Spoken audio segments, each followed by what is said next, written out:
Hello everyone. In today's video, I am going to talk about why it's important to delete history in Maya, and also, of course, I'll show you how we do it.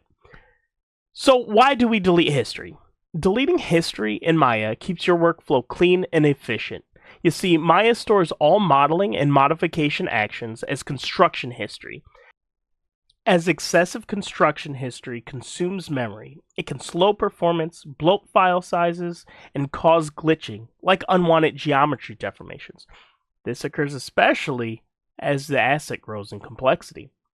It also leads to export errors since Maya's history is unique to itself, making assets harder to work with in other software packages.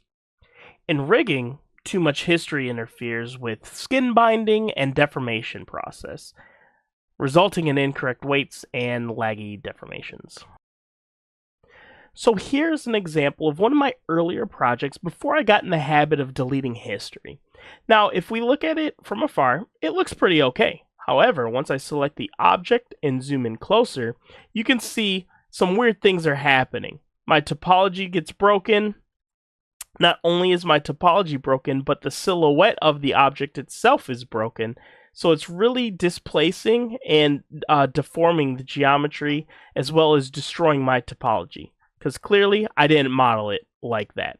If I zoom in, you can also see the mirroring I did on my object broke, and if I scroll up, you can see it's doing the same thing except even worse to this object, rendering these assets unusable. Let's take a look at the channel box on the right side of my screen. You can see here under inputs, these are all the construction history functions, all the functions I did. So the construction history. And you can see if I click on this one, that one has history. And if I have this one, it has history. So unfortunately at this point for this file, if I deleted history, it's not going to fix the issue. It's broken. So you have to make sure you get in the habit of deleting your history just consistently before you save, and make sure you're saving in iterations. So let's take a look at when I learned my lesson. Here you can see the asset. I recovered it, or I modeled it again from scratch, but now we can see we have that good deformation. My mirroring is working. If I select the barrel, that should be in a good place. Yep, no weird spiky polygons coming out. And so what you'll notice is none of these objects have input history, right?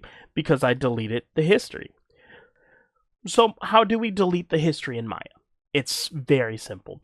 If you look on the right hand side in the channel box, you can see in this new asset, we still have construction history.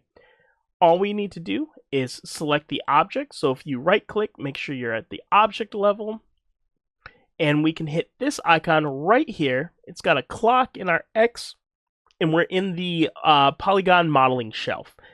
So we'll just hit this icon, and if you look at the channel box on the right, you'll see all those inputs go away. So we've effectively collapsed that input stack and deleted the history. A couple other ways we can do this. We can go to Edit, Delete by Type, History. Alt+Shift+D is the shortcut. So those are the three ways we can delete history. Typically, I just use the custom shelf. Thank you for watching this video. I hope you found it helpful, and I'll see you guys in the next one.